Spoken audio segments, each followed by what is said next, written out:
की बात करेंगे।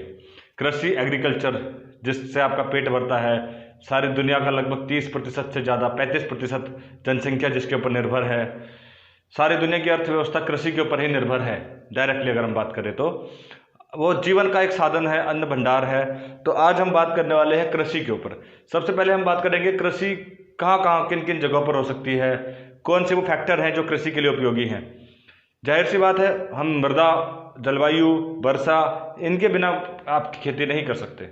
अगर आपके पास पानी नहीं है, जो भी तत्व हमें पौधे के लिए चाहिए, चाहे वो ऑक्सीजन हो, चाहे वो नाइट्रोजन हो, आप अत्यधिक ऊंचाई पर बड़े पेड़ों को नहीं देखेंगे क्योंकि वहाँ पर ऑक्सीजन की कमी होगी।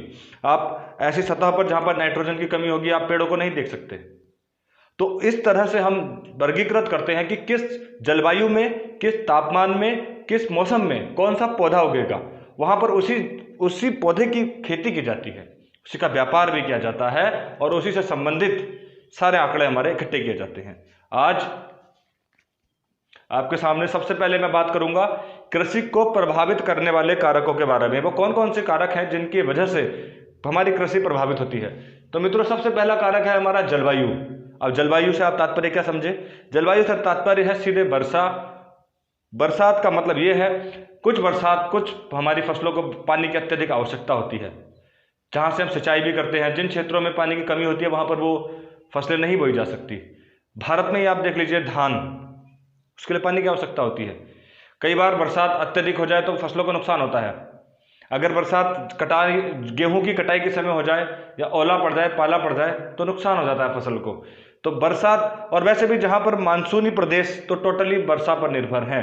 बरसात आने से पहले कुछ बीज बोए जाते हैं, ये आज का टाइम नहीं है। सिंधु घाटी सभ्यता में भी जब फसलें बोई जाती थी, तो आपको मैं बता दूं, जब सिंधु घाटी सभ्यता में फसलें बोई जाती थी तो उस समय पर बाढ़ आने से पहले फसलें बोकर काट ली जाती थी ताकि बाढ़ में उनकी फसल ना बहे। तो पहले से ही इस बात का ध्यान रखा जाता था कि वर्षा और पवनें किस तरह से रोल अदा करती हैं। देखिए, सिराको पवन चलती है, अभी पिछले अध्याय में हमने आपको बताया था, तो सहारा रेगिस्तान से भूमध्य सागर पार करते हुए रक्त वर्षा करती है इटली में। वहां पर जब बर्फ जम जाती है तो यही सिराको वहां पर उसको गर्म कर दे, बर्फ को पिघला देती है। उससे क्या होता है, मौसम सुहावना हो जाता है, अंगूर जैतून की खेती हो जाती है। जो बर्फ या पाला नुकसान करता है फसलों को, वो हट जाता है। पवनों की वजह से हवा के तापमान में कमी और बढ़ोतरी होती है, और तापमान में कमी और बढ़ोतरी ये तय करती है कि उसकी किस तापमान को बर्दाश्त करने की क्षमता है। यदि वह उसकी क्षमता के अनुसार तापमान पैदा करती है तो वो फसल अत्यधिक लंबे समय तक टिकाऊ बन जाती है। अगला फैक्टर है मृदा। देखिए, चिकनी मिट्टी, दोमट मिट्टी, बलुआ मिट्टी बहुत प्रसिद्ध है। चिकनी मिट्टी, दोमट मिट्टी, यहाँ पर आप खेती कर सकते हैं। भारत में भी जलोढ़ मिट्टी बहुत प्रसिद्ध है खेती के लिए। जलोढ़ मिट्टी, काली मिट्टी, जिनमें नाइट्रोजन की मात्रा ठीक ठाक होगी। वैसे तो भारत में 8 प्रकार की मिट्टी पाई जाती है। भारतीय कृषि अनुसंधान ब्यूरो के मुताबिक सभी में नाइट्रोजन की कमी पाई जाती है, मगर फिर भी नाइट्रोजन पोषक तत्व होता है जो पौधों के लिए आवश्यक होता है। फर्टिलाइजर के माध्यम से आप उसको बढ़ाते हैं। तो यह डिपेंड करता है मृदा के ऊपर, किस प्रकार की मृदा पर आप कौन सी फसल बो सकते हैं।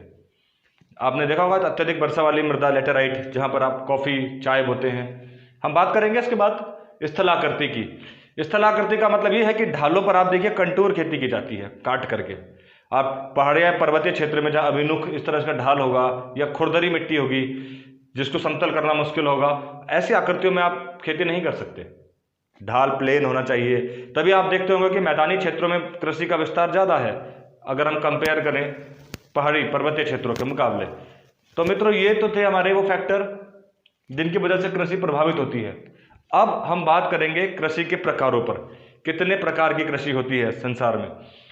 देखिए, सबसे पहले हम बात करते हैं परती कृषि की। परती कृषि पुराने दौर में होती थी। ऐसा होता था कि अगर आपने एक साल जिस पर फसल बो दी है, जिस जमीन पर आपने फसल बोई है, तो जब आप उस फसल को काटते थे तो उसके साथ वो नाइट्रोजन और अन्य पोषक तत्वों को खींच लेती थी। जब आप फसल काटेंगे तो वो जमीन उपजाऊ नहीं रहती थी,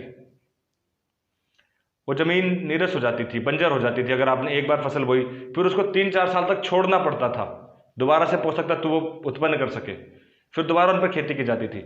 इस तरह की पद्धति को हम कहते हैं परती खेती कृषि, कि आपने एक बार फसल बोई और 3-4 साल के लिए उसे दोबारा उसकी उर्वरकता बढ़ाने के लिए उसे खुला छोड़ दिया। इस तरह की फसल को हम कहते हैं परत कृषि। इसमें क्या होता है, भूमि को कुछ अवधि के लिए खाली, 3-4 वर्ष के लिए खाली छोड़ दिया जाता है।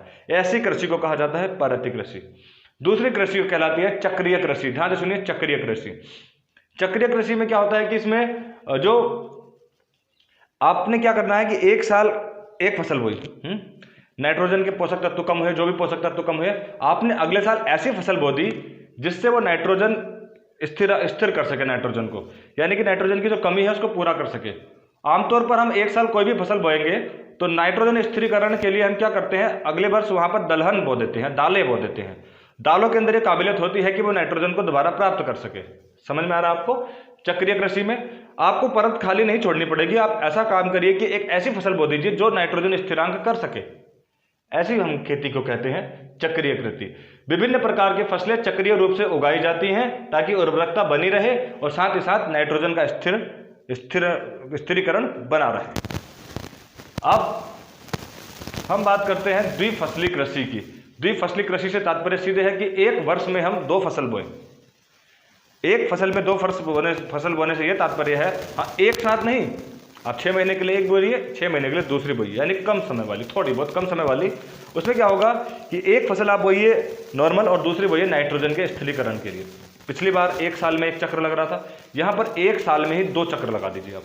द्विफसली कृषि इसको कहते हैं, जहाँ सिंचाई की अच्छी मात्रा हो। बिल्कुल जाहिर सी बात है, ज़्यादा सिंचाई करने से भी देखिए उर्वरकता खत्म हो जाती है। मैं आपको ये जानकारी ये दे दूँ, आप नाइट्रोजन स्थिरीकरण के लिए दूसरी फसल बोएंगे ही बोएंगे। हाँ, सिंचाई की अच्छी व्यवस्था हो तो आप कितनी भी फसल बो सकते हैं, पानी की कमी नहीं रहेगी। आमतौर पर भारत में मानसूनी टाइम में ही फसलें बोई जाती हैं क्योंकि पानी की प्रचुर मात्रा वहाँ पर होती है। द्विफसलीय कृषि यहाँ पर सिंचाई की अच्छी मात्रा होती है और दूसरी फसल नाइट्रोजन स्थिरीकरण की ही होती है, जैसा ऊपर भी था। अच्छा, तीसरी बहुफसली कृषि। यहाँ पर तात्पर्य जहाँ हम साल में 2 से अत्यधिक फसलें बो देंगे तो वो बहुफसली कृषि कहलाएगा। ऐसी फसलें फिर 3-3 महीने 4-4 महीने में तैयार होने वाली फसलें होंगी। आप दालें भी बो दीजिए उनमें, जो दालें 3 या 4 महीने में पक जाती हूँ। आप ऐसा करिए, साल में 3-4 फसलें बो दीजिए, नाइट्रोजन का स्थिरीकरण भी आप बना के रखिए, साथ ही अत्यधिक उत्पादन भी होगा उससे। आप ऐसी फसलें मत बोइए जो एक साल में तैयार होती हैं। रबी, खरीफ, जायद, भारत में बहुत प्रचलित है बहुफसलें। देखिए, कम समय में तैयार होने वाली, बेहतर जल प्रबंधन एवं वर्ष में 3 से अधिक फसलें आप बो सकते हैं बहुफसलें में। ये नाम से ही परिभाषित हो रहा है बहुफसली कृषि। अब हम बात करते हैं झूम खेती की। झूम खेती अक्सर परीक्षा में पूछी जाती है सबसे ज़्यादा। इसको स्थानांतरित खेती भी कहते हैं। इसके अलग अलग देशों में, अलग अलग राज्यों में अलग अलग नाम है। भारत में झूम खेती के नाम से जानी जाती है। इसमें क्या होता है कि जंगल का एक क्षेत्र होता है, ज़्यादातर जंगलों में होती है। भारत में पूर्वोत्तर के राज्यों में ये प्रसिद्ध है और ये परीक्षा में कई बार पूछा जाता है कि झूम खेती कहाँ पर होती है, पूर्वोत्तर भारत में। अब इसमें होता क्या है, इसमें ऐसा होता है कि जंगल का क्षेत्र होता है, पूरा जंगल सीधे जला दिया जाता है, उसको काटा नहीं जाता, उसको मतलब खोदा नहीं जाता, फावड़े से सीधे जला दिया जाता है। उससे क्या होता है, उनको राख यानी खाद वही मिल जाती है, राख, उनकी राख। वही राख से क्या करते हैं, उसको ही वो खाद के तौर पर इस्तेमाल करते हैं और वो फसल बो देते हैं। वही खाद उनकी उर्वरकता बढ़ाती है। पर ऐसे में क्या होता है कि जंगल जलाने से उसकी उर्वरकता नष्ट हो जाती है, जली हुई राख से। बाकायदा वो आप उसको खाद के तौर पर इस्तेमाल कर रहे हैं, लेकिन उर्वरकता समाप्त हो जाती है। आप एक बार तो फसल बो देंगे, आप दोबारा वहाँ बोने लायक नहीं रहेंगे, जिससे ज़मीन का बहुत नुकसान हो जाता है। आपने देखिए फसल बोई, आग लगाई, फसल बोई और आप उसने क्या करा, स्थान बदल दिया, आप दूसरी जगह पर आग लगा दी। ऐसी खेती को स्थानांतरित खेती कहा जाता है। अब वो कई सालों तक उसको लगेगा ठीक होने में, उर्वरकता प्राप्त करने में। फिर आप दोबारा और राउंड पर आओगे घूमने, आदिवासी लोग, फिर वहाँ जंगल में आग लगाते हुए आगे निकल जाएंगे। इस तरह की खेती को हम स्थानांतरित खेती कहते हैं। कि आपने जंगल में आग लगा दी, खेती करी, वो बेकार होगी ज़मीन, आप अगले क्षेत्र में चले गए। ये भारत के पूर्वोत्तर में ऐसा होता है। चलिए अब अगले हम बात करते हैं मिश्रित सस्यन। ये वो कृषि का प्रकार है जिसके अंतर्गत आप एक ही भूमि में एक साथ 2 या 3 फसलें बो सकें। चक्रीय में देखिए आप 6-6 महीने के लिए बो रहे थे, लेकिन यहाँ पर एक ही कृषि में आप, एक ही खेत में आप 2 या 3 फसलें बो दीजिए। ऐसी खेती को मिश्रित सस्यन कहते हैं। जो फसल पहले बोई जाएगी उसको पहले काटा जाएगा। इसमें देखिए, एक